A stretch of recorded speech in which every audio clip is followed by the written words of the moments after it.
Good evening, everybody. Good evening. It is me, Dr. Renee, and we are back again. blackdoctor.org, of course. So in case you guys hadn't noticed, today is February 10th, 2022. And so February, besides the fact that Valentine's Day is next week, but February is known as Heart Month. Last Friday was Go Red Day. So today we're going to talk about the heart. And I'm really excited because we're not talking about, we're going to cover a few things in the heart.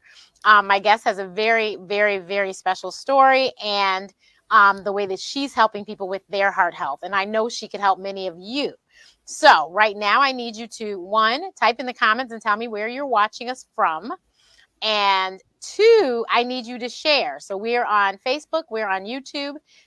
Please, please, please share, because I know for a fact that you know somebody who has high blood pressure or diabetes, or they are somebody who has some other heart ailment. And so I need you to please let them know to watch because we're trying to save lives today. And I hope that I know you're going to get something from this. So please tune in. We're going to get right into it because you know I don't wait. Good evening, Dr. Toomer. Hello.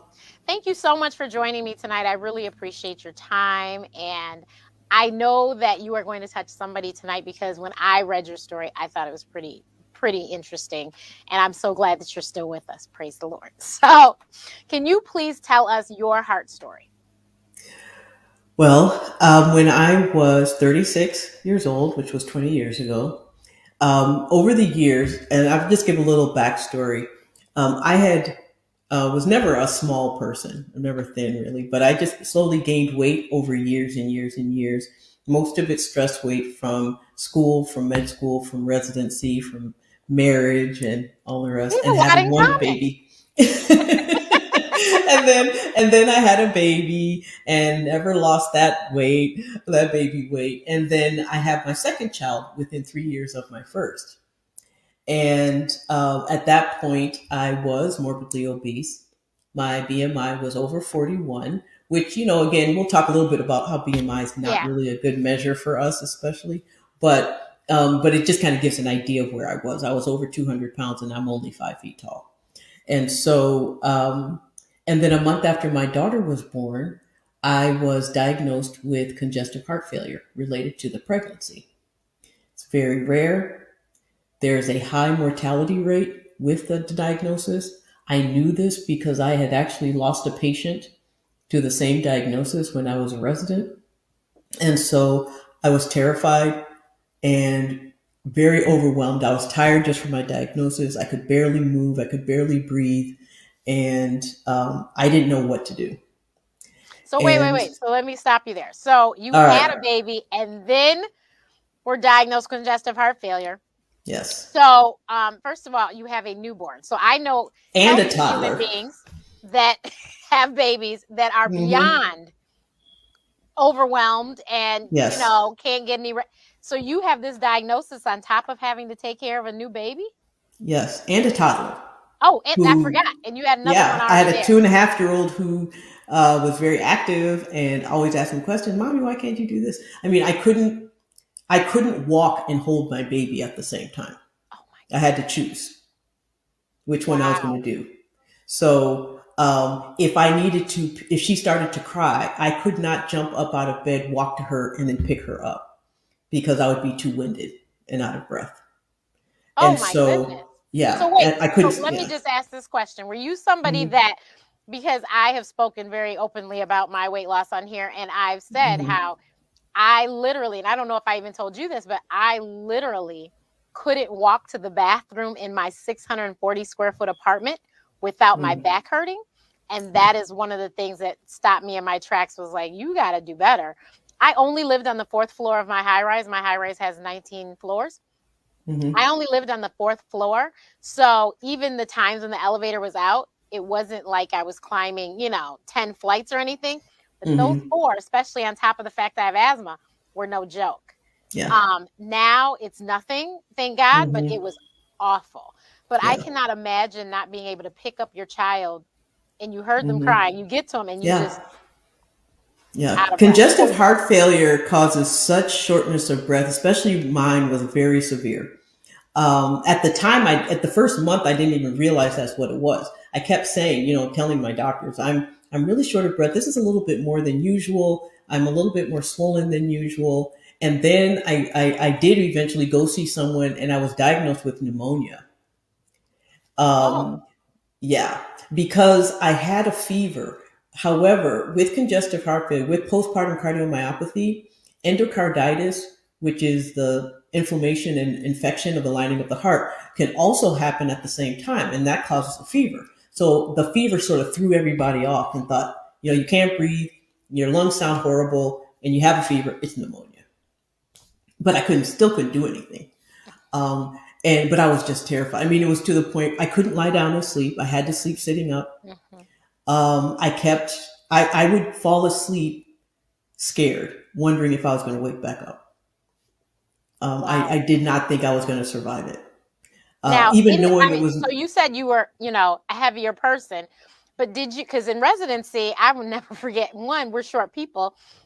I'm mhm, 4'11". I mean, I remember trying to keep up with the doctors when I was a med student. I was like, dear God, one of their strides is mhm, like 10 of mine. So I was like, yeah. so were you able to keep up then? Like, did you ever experience Mhm. shortness of breath of like this then? I only experienced a little bit of shortness of breath like that when I was pregnant with my daughter. I was in my third year of residency when I had my first daughter. Okay. And so then I did feel it, but I would just don't slow down. I was a senior resident at that point. I was like, look, I was like, I'm going to start referring patients right now. So you got to be nice to me. Right, right, right. So, but, but at that time, I knew that my weight was giving my heart just too much to do. And I was finally diagnosed. And the way I was diagnosed, I was actually, my husband was out of town. I was at my in-laws who lived a few miles away, and I couldn't use the bathroom. I couldn't produce enough pressure to urinate because I could not. You don't realize how much you use your lungs until you just can't use them. That's I how say short of that breath about a I lot of was. things. I Hmm. had I had something wrong with my foot, my big Yeah. toe, and I couldn't step on it. And I said, you don't know how much you need it until you can't until use the until thing. it's gone. Exactly. And so that's when I woke them up. It was in the middle of the night. I woke them up. We got an ambulance. They got me to the hospital. And at that point, they took an x ray, and my lungs were just completely whited out. I was still breastfeeding, had never used formula. My first daughter breastfed until she stopped, had never used formula, never drank milk, never used a bottle. So I didn't even have bottles for my daughter. Oh God! And And now you're a suddenly, patient in the hospital, in the hospital, I was and your sitting in the husband's on emergency vacation. I room. mean, your husband's out of town. He was away because he was out of town preparing for his radiology boards. And so I was in the hospital, unable to breathe, breastfeeding my daughter because we didn't have formula for her. While they're doing the test, they had to hold her while they did the X-ray, brought Oh her my back to me so I could God! burst her again. And I'm crying because I'm just scared, and my oxygen level was so low, so my brain wasn't functioning properly, and so I was just terrified. She was screaming, and then they would take her, and she'd start screaming, and then like they're trying to give her form. It was just, my husband was gone, so we were trying to get a hold of him. Right. Fortunately, it was in a hospital where I had privileges, so people knew me, so I had a lot of support of people who were there. But I did not think I was going to live. I knew enough. I could. They put the X-ray up in front of me, and when I looked at it, I was like, "That's it. I'm not surviving this." Wow, Um, that is crazy. And so then when they did the echocardiogram to just see exactly how much my heart was working, my ejection fraction was 15%. And for So tell anyone who everyone what knows, exactly that means. usually, okay, so ejection fraction is pretty much your heart pumps blood, it fills, then pumps, then fills, then pumps. Generally, when your heart fills with blood and it pumps, it usually pumps out about 55 to 65% of what it fills. And so it's called the ejection fraction. Mine was at 15, so my heart was filling, but only 15% of what it was filling with was coming out. And so that's why it's called congestive heart failure, because my heart was failing and that liquid was congesting my lungs, was going into my lungs, and then it goes into your liver, Hmm. and that causes another set of problems. Um, and I knew all this. I couldn't turn my brain off, Of but course I not. couldn't use my brain to help myself. It was just a bad situation. And so, and then they had to give me medicine that I couldn't breastfeed. So I had, and we didn't have formula. We didn't even know she wouldn't take a bottle. So, and I didn't have a pump. I didn't have anything. I mean, she was only a month out. And I was on maternity leave. So I didn't even I had 2 more months before I had to start pumping and putting stuff away, you know? Um, and so it was a mess. It was just an absolute mess. So she had to be in the room with me. Even though I couldn't feed her, they had to keep her with me just so I could soothe her because she would just cry and cry and cry. They couldn't take her to Yeah. the nursery. My husband wasn't there. My in-laws were with my toddler. Right. I was like, they need to take care of the other one. So and she's wondering, where's my baby sister? Because as far as she was concerned, that was her baby, not mine. So she was I like, have "Why a are you little taking my sister. I baby in an understand. ambulance?" Right. I have a little sister. I understand. Yes. And so it was, but when I got out, I knew enough to know that anyone with heart disease, there's a very much of connection between heart disease and depression. In fact, I was always trained that if someone has heart disease, if they're diagnosed, you automatically start treating for depression, either with medication, counseling, or both. And so, but the problem with depression is that it zaps you of motivation. And so all the things I knew I had to do to get better, I was so depressed. I had postpartum depression. I had diagnosis depression. I had cardiac depression. And I was still recovering from residency. So I had mild chronic depression because I was Right. only a year out of residency. And I You shut were down. just completely paralyzed. I Like, just I just can't completely do shut anything. down. And so, so what I did is I decided, okay, well, I'll get help from someone else. I'll have them help me lose weight, and I was an insulin dependent diabetic at the time. I forgot to mention that. Yeah, Is everyone listening? Okay. I was on insulin and a And wait, you diabetic. were type 2 then, right? Yes, Okay. it was a combination of my obesity. It started with my obesity and then exacerbated by the pregnancy. Got it. And so because of the pregnancy, I was on insulin because usually that's the only medication you can take for diabetes when Right. pregnant. So I hadn't yet gotten off it to go on to something else. And so when I tried to get my diabetes under control, I went to the endocrinologist. They're like, we're not touching you. You stay on your insulin until your heart gets better. Mm-hmm. So I'm like, okay, well then let me try to lose weight. So I went to some of the more popular programs and they're like, you're too high risk. We're not touching you. And I thought, wait a minute, how can your program be so unhealthy that you can't help me because I'm high risk? That doesn't Wait, make sense. so let me ask, because I honestly have never called any of these places. Mm-hmm. So medical weight loss, isn't there a physician that's in charge of those things? Okay, so that was my point, because I didn't know. That's why I was like, let me ask, because I know, because Yeah. I currently, it's no secret, I do Weight Watchers. I know Weight Watchers has nothing to do with medicine and does, I mean, not Mm-hmm. medically, it doesn't But to have be a honest, Weight doctor. Watchers turned me. My local Weight Watchers turned me away also Okay, okay. because they're just like Well, that's what I'm saying. But that's why I yeah, was saying medical weight loss. I always yeah, felt like that's the place I should call because, yes, exactly. Well, you have to also understand this was 20 years ago. A lot of right, things have changed in a lot of these places. right. Even Weight Watchers has changed a lot, It's given phenomenal. what they But do. yeah, And so what happened? So then I of course was already depressed and getting worse because I was then hopeless, helpless, and I was just you can't find anyone and to help you. overwhelmed. And then I was like, you know what, Catherine, get it together. You're a doctor. You can do this. You've helped so many of your patients through this. You can get yourself through it. And I thought, I was trained in what's called a biopsychosocial system. So I'm like, you know what to do. Focus on your biology, focus on your psychology, focus on the sociology of all of this. You know what to do. And I said, what's your number one issue? Because I'm looking at my babies and I just couldn't bring myself to do anything. And I was like, if your babies can't get you motivated, what is the true issue? And I was like, it was my depression. And so I was like, treat your depression first. Let's get your depression under control. And then let's see what happens. And as soon as I did that, it just so happened that my favorite antidepressant that I've used with all of my patients at that time was just an antidepressant. Now it's Wow. actually used in a weight loss medication. And the reason I chose it is because it acts quickly. There are few side effects. There's no withdrawal if you stop it. And so, whereas many antidepressants take 4 to 6 weeks to get started, this one starts working immediately. So I'm like, I need something now.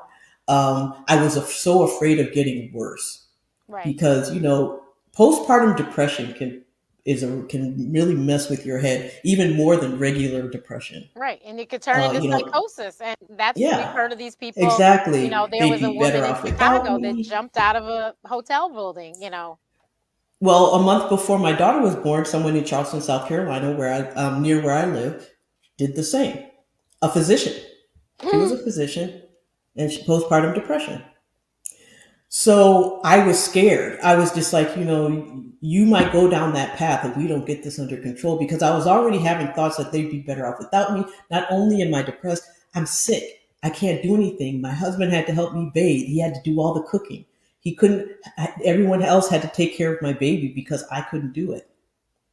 And my whole identity around motherhood, especially at that time, at that stage, was breastfeeding, and I couldn't Right. do it.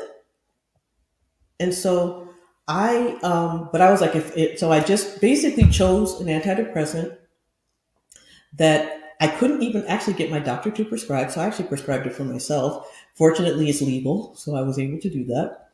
And so I prescribed it, started taking it, and immediately started getting better. Suddenly, my outlook changed. My mindset shifted. Of course, now we know mindset's very much of a part of wellness. Then nobody was talking about mindset. And so took my antidepressant, started getting motivated, and then started creating my own program. I said, okay, I'm going to get my diabetes under control. One of the beautiful things about diabetes is that it is meal related. Mm-hmm. It takes one meal to get your diabetes under control. And so not being able to cook, and my husband was like, we're getting you well. So he did the cooking. And so I started paying attention. How much could I eat? What could I eat? Because one of the things I learned very quickly, I don't have a lot of willpower and discipline around food. I just don't. I like No, my but I food. always tell everyone, you got to know you. And if And I like you food. don't know you, then that's a problem. You need to know what works for you and what does not work for you. I know there's Exactly. certain things I'm not going to say no to, and there's certain Yep. things that I can say, well, I don't like. You could bring 10 cakes in front of me right now, and I promise you I would not take a slice of any of them. Mm-hmm.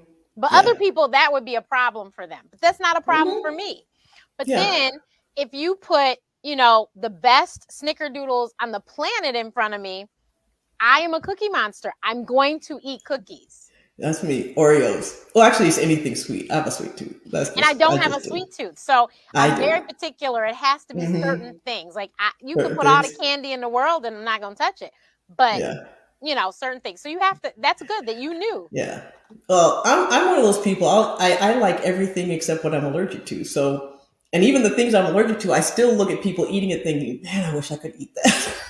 I Okay, love so food. all I the just things like I'm food. allergic to, because I've never had them, I have I don't. Well, I haven't had them either. I Really? just like the way they smell. I like the way they look. They just look like something that's Because like, I I can't eat can't have shrimp. chocolate and I've never eaten it, but I've never Yeah. sat there and been like, no, it's Well, never. see, I'm allergic to seafood. I am too. So I see people eating shrimp and I see people eating Maybe fish. the way it looks, it did not, it doesn't It appeal to me. smells good to me. Anyway, so what would happen though is that I learned that very quickly. So what I started doing was saying, the only thing that gave me pleasure, the only thing that made me feel good was sitting down with my family and eating. So I'm like, I'm not going to stop doing this. So I started documenting my blood sugars after eating certain things. And I just kept really meticulous records of what made my blood sugar go up, what didn't.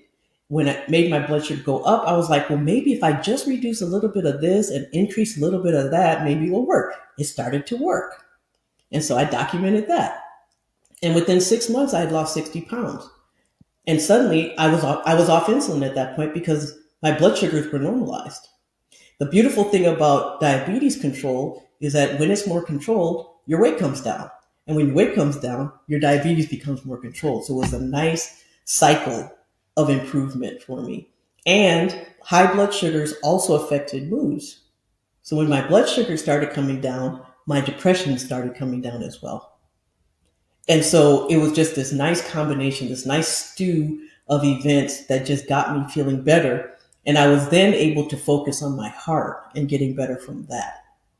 And when I started cardiac rehab, I couldn't walk on a treadmill for a minute. Mm.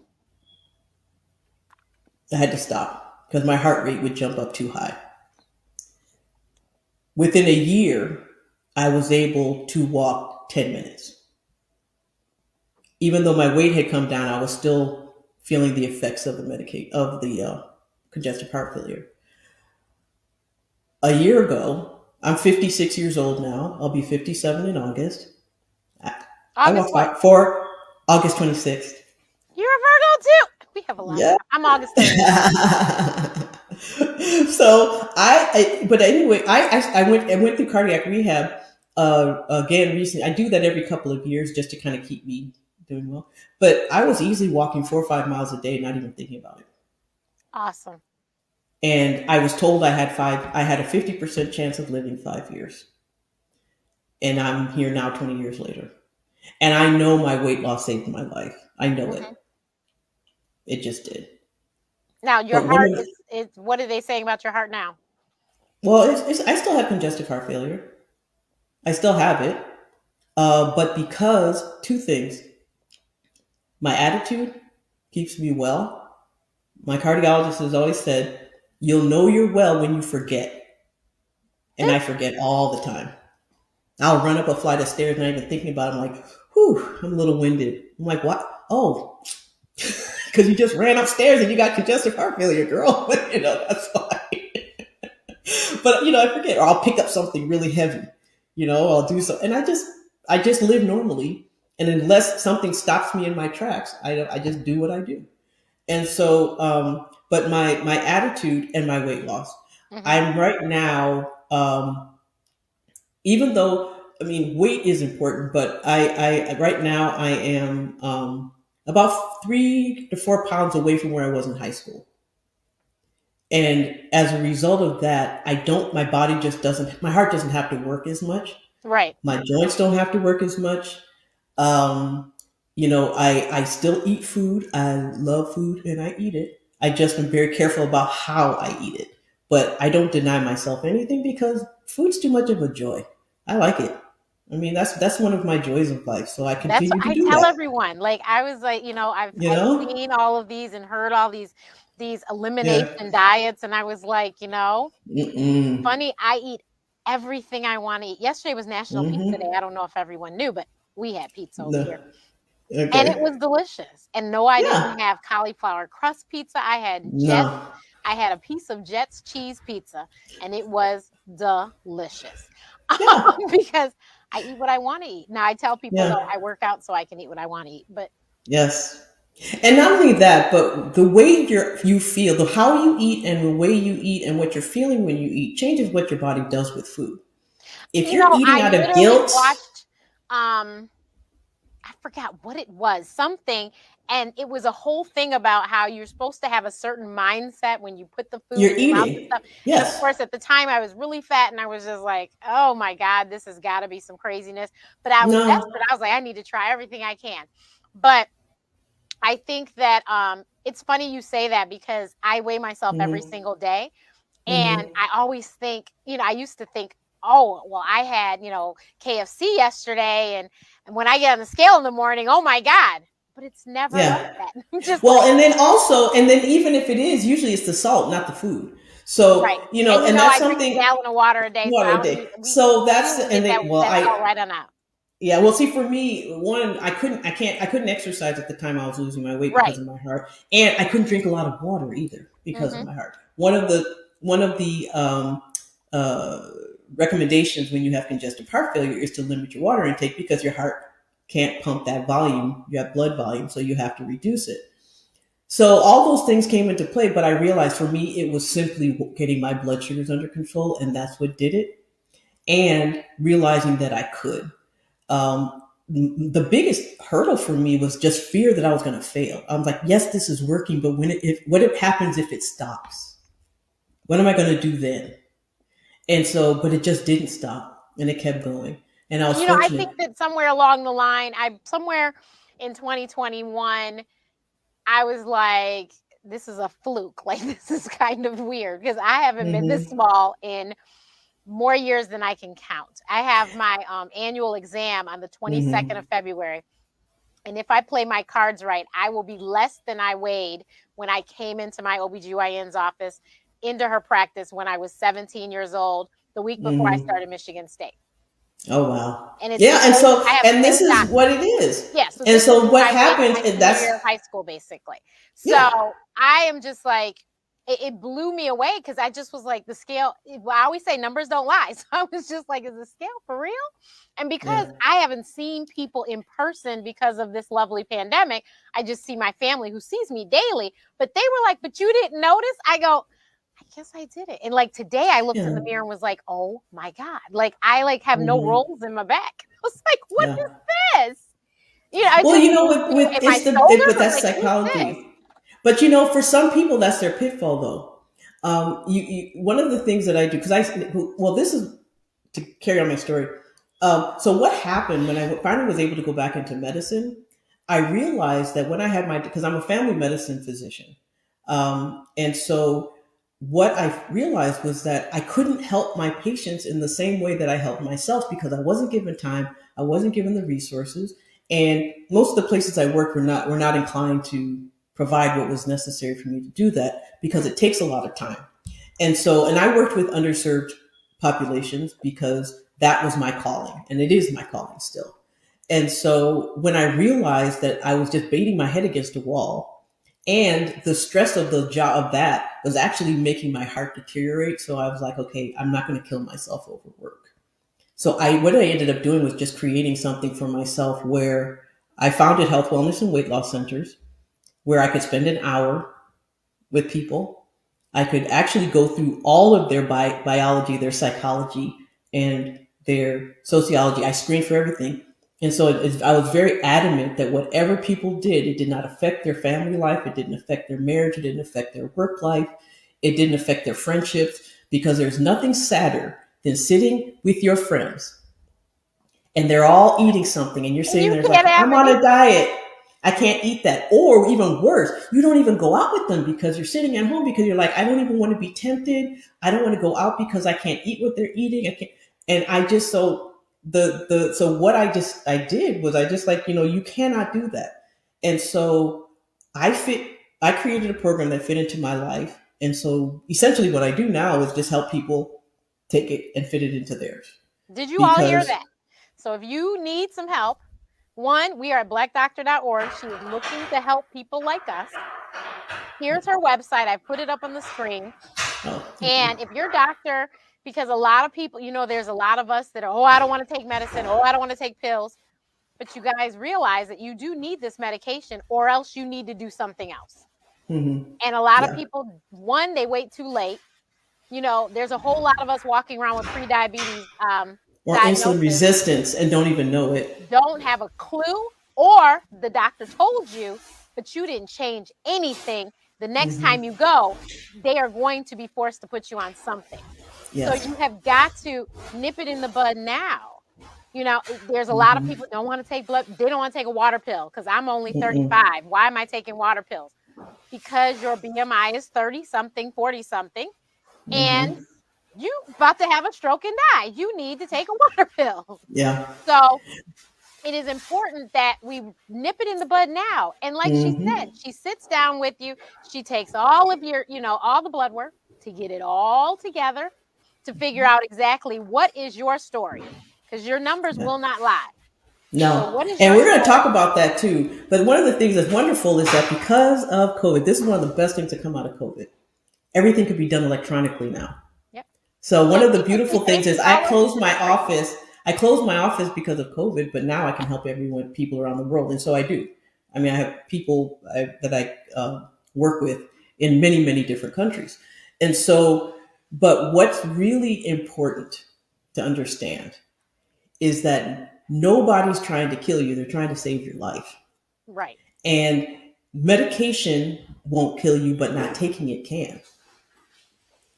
And And you know, the so other if thing I think someone recommends it, it's not because they're trying to sell you something. We don't get anything from the pharmaceutical companies, no matter what anybody says. We don't get anything from them for sure do prescribing not. medications. We just don't. And so what we are doing is trying to prevent you from having to take more medication later And you know, because the it's other thing easier is that to people like to prevent. say when you change your diet, it costs Mm-hmm. a lot of money to eat healthy. No, it costs more money to Mm-mm. be sick. And it doesn't cost a lot of money to eat healthy No, anyway. I at can all. take $5 to the dollar store and have enough meal for a family for 3 days. Because a bag of beans, a bag of rice, cans of vegetables do not cost a whole lot of money. And that's enough to make you that's a healthy meal. There's a reason why beans and rice, beans and corn are combinations that you see around the world. Though the poorest people of the world eat mostly eat a healthier diet than we do, and they don't have much. They don't have much. So no, they don't have. It's really not difficult, and that's the other thing. But that's part of the social part. When people say, "Well, I don't have the money, I can't do this, I can't do that," we figure it out because that's part of what you have to do. You have to take care of the whole person. It can't just be one part. It has to be all of them and everything that they deal with. And so when people say, you're a weight loss doctor, and I'm like, yes and no. I'm like, I help people lose weight, but that weight can be in pounds or whatever in life is weighing them down. I help them lose both. And really, for health, it's not about the numbers on a scale Oh, we're necessarily as having it an is the echo amount for of some fat. strange reason. Oh, am I echoing now? Okay, you're okay now. Go ahead. Okay. So one of the things that I say is that not all weight loss is good weight loss. So it's really fat loss that we're looking for. Because you can lose muscle while you lose weight, and we don't want people to lose muscle. And the reason why you'll see that someone will lose weight and they can't keep it off and it comes right back is because they lost too much muscle during that process, and they didn't do it in a way so that they maintain their muscle mass. And so that's why weight is sort of, we use the word weight because people understand what that word is, but really what you're trying to do is lose fat, because fat in your body causes inflammation. And it's not about body shaming. It really isn't. And we should be healthy at any size. Doesn't matter what your size is, because it's not about size. It's not about a number. It's about your health. And so if your numbers look good, if your blood pressure looks good, your blood sugars look good, and your thyroid's functioning like it's supposed to, and your cholesterol's fine, then all that is just let's get your inflammation down, because if you're having inflammation, it's inflaming blood vessels of your heart as well. And so that's the reason. It's not to shame anyone. It's just to get people to a point where their body functions in the way that it's supposed to function. And there's no number attached to that. There's no weight attached to that. For every single person, it's different. But it's important to pay attention to those things. And so, If there are so any that's questions, essentially. please make sure you type them in the chat. But I wanted you to go back to the BMI and explaining that. Okay. So what the BMI is it is a number created from an equation that essentially creates a relationship between your weight and the mass of your body, the actual square inches, so how tall you are, your shape, and your weight are all combined in a way to give a number that kind of tells us where you are on a scale. Now, there have been studies that have shown that the higher that number, the more disease you see. And if the number's too low, you see different types of diseases. However, it's a number that doesn't work as well for us simply because we tend to be more muscular. And the more muscular you are, the higher your BMI. And so even though my weight is low, my BMI is actually higher than what you'd expect simply because I have a lot of muscle. That's genetically, we just have muscle. And so using that number isn't always a good idea for us. It can be used actually to discriminate in a lot of ways. And so what else ends up happening? You go to a doctor, your knees are hurting, you have a headache, or you're tired or something else. They look at your BMI, they say, okay, lose weight and all those symptoms will go away. Well, some might, but that's not the reason. You can't use the BMI to decide what someone should or should not do.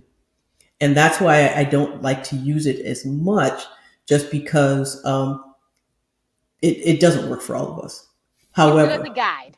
your symptoms will be your guide. Oh, And so what's really important though is, if this is what I see a lot and used to see a lot, people would come to me and they'd want a pill to lose weight.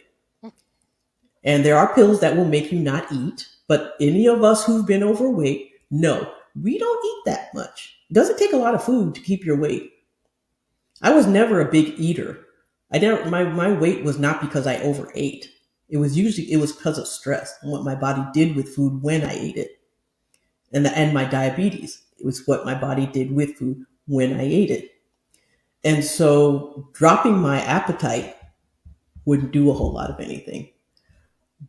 But rather than take a pill to drop your appetite, why not take a pill to reverse your diabetes? Or to get your blood pressure under control? Or rather than take a pill, if someone recommends, ooh, excuse me, I thought I turned my ringer off of my phone. I apologize. Um, instead of taking a pill, or maybe take a yoga class, learn meditation. But walk around the block. in the meantime, get your numbers to normal and then use something else to take over time. Don't let your body continue to get damaged while you're working on getting those things fixed, because it can take some time, and during that time your body's still suffering from the consequences of those events. Yeah, definitely. Like I said, if you have any questions, please type them in the chat. But that is so, it's what she's doing is so helpful to so many people, because like she said, doctors do not have time. None of these healthcare systems that anyone works for gives you more than like 10 minutes with a patient, if that long. So you don't have time to find out exactly what is going on and what is the underlying problem. Because there's a whole lot of obese people that think, I just like food. No, that's really probably not it. you know. And then, we do need food to survive. This is so true. But yes, you need to make better choices with your food. Someone said, is a continuously rising CRP level dangerous? Okay. First, let me ask you, what do you mean by CRP? Because in medicine, there's lots of different acronyms for things. So before I answer, I want to know what you say CRP is. Someone said, is there a quick change that can be made that isn't medication? Yes. Yes. There's lots of changes, actually. One is self-care. Boundaries. To be honest, one of the best ways of losing weight is setting boundaries, setting boundaries for other people, setting boundaries for yourself, setting boundaries, because the easier you say no, the better you feel. The less your time is taken up by things that do not serve you. Just learning how to serve yourself really is the first thing, is the easiest thing to do. So I hear like some people will say, how do I stop stress eating?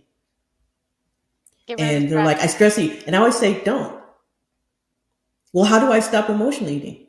Don't. We all eat out of emotion. We eat to celebrate. We eat. What's Thanksgiving? Thanksgiving meal is all an emotional eating day, And so what I always say is, don't worry about why you're eating. Just change what you're eating.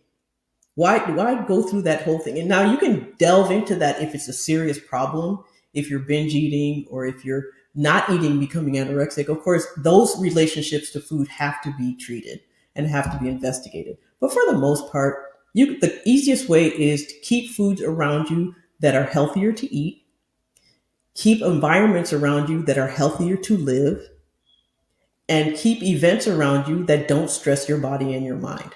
That's the easiest thing to do. Okay, so she And said that's C-reactive protein. okay. Yes. I just wanted to be sure because Yeah, yeah, CRP is and that is the medical acronym that we use. I right. just wanted to be sure that's what you meant. So CRP, C-reactive protein, is basically what our body does when it's under stress. It's a protein our body puts out in stressful situations. It's non-specific, but anytime there's any derangement of any process in our body, any inflammatory process, then it rises. Stress will make it go up. Um, Dehydration will make it go up. Blood clots will make it go up. Hypertension will make it go up. And so, if they're continuously rising levels, it's in and of itself, the CRP is not dangerous. It's the cause of it rising that can Hmm. be dangerous. And so, finding the cause. And so, eliminating sugar, because sugar is one of those things that can cause inflammation, that can make it go up. Reducing stress. Stress is something that makes cortisol go up. Cortisol can make CRP go up. Making sure all your numbers are normal. If you're even mildly diabetic, get treated, get your numbers down to normal, and then do what you have to keep them there. If your thyroid isn't functioning properly, get it treated so that your numbers go to normal, because anything outside of normal, your body's going to be under stress, because your thyroid helps us stay, it helps our metabolism. And so it's really just finding all the things that stress you physically, mentally, and emotionally, and try to eliminate them. So another question we have, the doctor tells you that you have pre-diabetes. How do you change your diet? What do you eliminate? What do you eat? Okay. The way you change your diet is by upping your protein first. That's the easiest thing to do. When you tell people drop your carbs, carbs are comfort food. It's hard to do, but it's easier to add protein to what you're doing. So what I did, because I okay, do what I say, not what I do. So I like carbs. And so what I learned, actually, one of the things I learned when kind of putting together my program for myself, was that I didn't have to reduce my carbs so much if I increased my healthy fats and my protein. And so the best thing to do is make sure you have protein in every meal and snack, because that way it takes up the space that carbs would have been in. Because pre-diabetes is carbohydrates. I mean, it's caused worsened by carbohydrates. Now, depending on where you are, if you're pre-diabetic, more than likely you're walking around really tired. You're walking around with mood swings. You're walking around with your weight going up, and no matter what you do, it just won't come back down. You're walking around irritable a lot of times, or just feeling sluggish, feeling like you're not yourself. So my advice has always been, depending on where your level is, I treat during what is called pre-diabetes, because when someone says, I'm trying to get healthy, I'm trying to lose weight, I'm trying to get my health together, trying to do that when pre-diabetic without all the tools is like building a house and being told, you have to build a house, but you can't use a hammer. Or it's like pushing a boulder up a hill all the time and then just hoping it doesn't slip and roll over you. So what I always say is, get treated, because then it makes all the other behaviors that you need to do to get it to go away suddenly become a whole lot easier, and you're more likely to reverse it. So better to go on medication temporarily and reverse it completely for the rest of your life, or constantly struggle and never get there. But for some people, they can. Now they can. And even my father, who and I'm very proud of this. Well, he was from a very large family. He was the only male in his family to live past 60. Mm. High hypertension, high blood pressure, in their family, very, very rampant. We're from a family that if we take care of ourselves, we do well. If we don't take care of ourselves, we do very poorly. My mother married him and said she didn't want to be a young widow, so she slowly changed his habits. And he was actually on insulin at one point for diabetes. By the time he passed away when he was 90, he was on half a pill when he needed it. Hmm. And that was simply from shifting from a high carbohydrate diet to a healthy protein, healthy fat diet, and plant based. Really, if you really, really, really want to just change your diet and change your health right now, when you look at your plate, half of it should be vegetables. The amount of carbohydrates should be no more than the palm size of your hand, and the size of the protein on that plate should be the size of your hand or larger. So it's always more than that carbohydrate. And in that combination, the carbohydrate will always be the least amount on your plate, and that will get you started. So we have another question. I need to build muscle to support my bones and to burn fat. Is there a dietary change I need to make to support this? Increase protein. When you don't eat enough protein, your body goes after your protein. Goes after your muscle for that protein. So there's three things. So basically, there's three nutrients. There's what are called macronutrients. You've got your protein, you've got your fat, and you've got your carbohydrates. Now, carbohydrates are hard because it's your brain's drug. And when people say they're addicted, it's for real. Mm-hmm. It's true. Your brain it's our brain's crack. It really is. And so as soon as we put it in our mouths, our brain gets ready for it. It's like, all right, here comes my drug. So eating protein and more protein first breaks that pattern. And so when you eat protein, your body will take that protein and make muscle out of it. If you eat carbohydrates, it will take it and either turn it into fuel or turn it into fat. And if you eat fat, your body actually turns fat, depending on the type, turns it into hormones. So fat doesn't make you as fat as carbohydrates will. And so if you want to maintain your muscle and you don't want your body going after your muscle for the protein it needs, eat more. Most of us don't eat enough protein. And so sometimes you have to supplement it with like protein shakes as well, because we just don't eat enough to get all the protein we need. However, there are some very packed foods that are packed with protein. The small beans are packed with protein. Soy is packed with protein, but you got to be careful with soy because of the estrogen. But that's still, most people don't eat enough for it to be an issue. Red meats are probably the least healthy source of protein. And however, they can be helpful if, it just depends on it really just depends on your diet and where you live and where you're from and what kind of food you like to eat. Because that's also very important. Changing your diet shouldn't mean changing your favorites or changing your preferences. Right. It just means upping the things that are healthy and decreasing the things that aren't.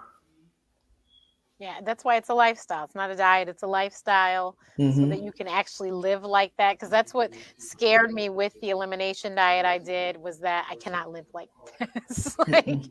I can't live without carbs. Although I did make it a whole 2 months without them. I couldn't, I'm like, I can't really. Really? Oof. I know. I can't even make it half a day. I know. I was impressed. I went cold turkey and I couldn't believe it. I was really impressed with myself. I will never do it again. But and I was the person. I went to dinner and they ate and I didn't. And never will Wildfire that day decide to introduce, they had little cornbread muffins. I was like, and I sat there and watched and I didn't eat a thing. And they're really there are certain rules that I stick to that just make it easy, so I don't have to think about it. Right. It's like I just never eat a carb by itself. And so anytime I pick up a carb, my first thought is, what can I put with this to make it so that it's the least amount of what I'm eating? So, if good example, and again, do what I say, not what I do. But anyway, I wanted something sweet today, so I got an apple pie. Those little packet pies, and I was like, I wanted it, and I wanted it right then. But I was like, no, I was out, and I was on my way home because I was grocery shopping. I went by and I saw the little pie, and I was like, ooh, I want one, and I got it. But what I did is I came home, I drank a protein shake, I took some lunch meat, which I eat limitedly because of the salt, rolled it around some cheese, ate that, and then I had my apple pie. And then 45 minutes later, I checked my blood sugar just to be sure that it didn't go up. And it didn't. And so I'm like, okay, now I know how I can eat apple pie without it causing me a problem. And Makes that's big. sense. And so now that pie, because I ate it and I enjoyed it and I savored every bite of it, none of my stress hormones came out to turn it into fat, because that's what happens when you stress eat. And so eating when you're intentional, it doesn't have to just be what you eat, but also just sitting down, really letting all your senses take in the food so that Yeah, your so brain not gets the eating in front of the message. TV and not eating Yeah, on so the your run. brain get exactly, your brain gets the message. It smells it, it tastes it, it hears it, it feels it. And so your brain's like, okay, food is there. And so all those hormones that tell your body you've eaten, that you're full, that you can stop now, get activated. But if you're distracted, your brain's getting mixed messages, not knowing which way to go. Should it get you ready to run because you're moving? Or should it get you ready to, you know, turn this into fuel because you need it? So it just confuses your brain when you're doing too many things while you're eating. No, I will get off the phone so that I can eat and enjoy my food. Oh yeah, Like I can't talk if yeah. I need to enjoy every bite of this. And I intermittent fast, so I haven't eaten today. So when I go Mm-hmm. eat, Oh, I'm good for going you, to because I sit can't do down. that either. Huh? You couldn't do intermittent fasting? I You like food know, too much. I've been doing it for so long, it's not a big deal. It doesn't bother me. Mm-hmm. I don't miss food during the day. Mm-hmm. Um, and then I just eat like once I start, I don't stop until literally my head hits the pillow. I eat in bed. I tell See, everyone, I that's a and no, pattern for no me one that says that would anything be to me. so unnatural. I couldn't do it. So I just wake up and eat, and then eat all day till my Yeah, I wake up and I work out. That's like the biggest thing. I have to wake up and work out. But hmm folks are like, "You eat in bed?" I was like, "Yep, I have my bowl of oatmeal hmm and then I'll have my golden grams." And they're like, "Are you hmm serious?" I was like, "Yeah." And the other night I had a bagel, a toasted bagel, hmm and with some butter. And girl, I was happy as a lamb. I'm like, Yeah. Now, see, with that, if I had a toasted bagel, what I would do is put nut butter on it, and then or have some cheese and lunch meat with it. Because for me, eating a toasted bagel, my blood sugar would just go shoo, okay, right up. But okay, before we go on, I just realized that I was reading the comments yeah. and not reading the names, and I just want to say hello to my niece who asked a question, and I didn't even realize it was her who asked it. Hey, Farah, how are I you? love it. I love it. I love it. And if any of Yeah. the Spartans are watching, it's two of us. We are both Spartans. And Yes. thank you because I posted it in our Spartan group. So Oh, I know okay. several of them were very interested in this conversation, and maybe you'll Mhm. get some Spartan clients. But thank you so much. Someone said I do intermittent fast. It really helps me keep my weight under control. Lillian, Mhm. see, I'm with you. Yeah. No, it works. And now Oh it's. yeah. I'm not saying it does Oh work, no. because Yeah. what It's it just does, it not for affects everyone. that. You got to know Yeah, what's that for it you. affects that cortisol, insulin, hormonal arc, especially if you're going through menopause or getting close to menopause. It really works very, very well. I personally don't have the discipline for it, Right. but other people, if you do, that's good. But I don't. And then I I just keep telling everyone, when you feel like you're hungry, drink water. And then you might yeah. realize I really wasn't hungry. You just were thirsty. hmm Well, that's one of the things I always recommend to anyone anyway, is always drink water before you put anything else in your mouth, because a lot of times your body misinterprets dehydration as hunger. And so you reach for something to eat when really what your body wants is fluids. Yeah. But this has Yeah. been so enlightening. And I think that, and I know a couple people have said that this was great information. So I am so glad that we did this. Thank you, everyone that watched. And then I know several people said they shared. Please, when you're watching the replay, feel free to keep sharing it because this is great information. Here's her website, drtoomer.com. Please, can you let people know how they can find you on social media? You can find me on social media at on Facebook, C Harmon Toomer MD, and which I'm the only Catherine Harmon Toomer MD on Google. So if you put that in, you'll find me. But drtoomer.com kind of gives you all the place. It's all in Oh, one perfect. spot, so you can find me from there. But can I just say one thing, Yeah, just go ahead. because I know we were talking about heart health and weight loss. What I wanted to say very clearly is, if you have hypertension, if you have diabetes, if you have high cholesterol, that is a deadly combination. So do whatever you have to do to get those under control simply because they affect the blood vessels to your heart more than any, well, they just do those three more than anything else. And so, and I always say blood sugar makes the inside of your blood vessels rough. Cholesterol likes to stick to it, to block it. And then what blood pressure does, if you think about how pressure washing can strip paint off the side of a house, that's what it's doing to the inside of your vessels. So get your blood pressure down, get your sugars under control, get your cholesterol under control, and protect your heart. Protect everything, your eyes, your heart, your liver, kidneys, and everything. But since this is Heart Month and I'm wearing my red, Aren't I you a wanted to Delta just too? reiterate that. Yes, I am. I am a Delta.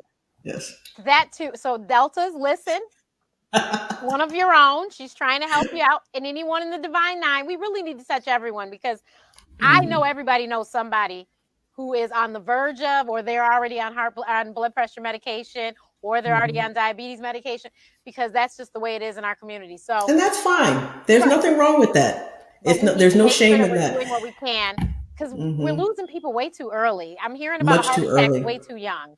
Much too We have young. to do what we can do because a lot of these, Yes. cancer, unfortunately, most cancers, we can't do anything about it.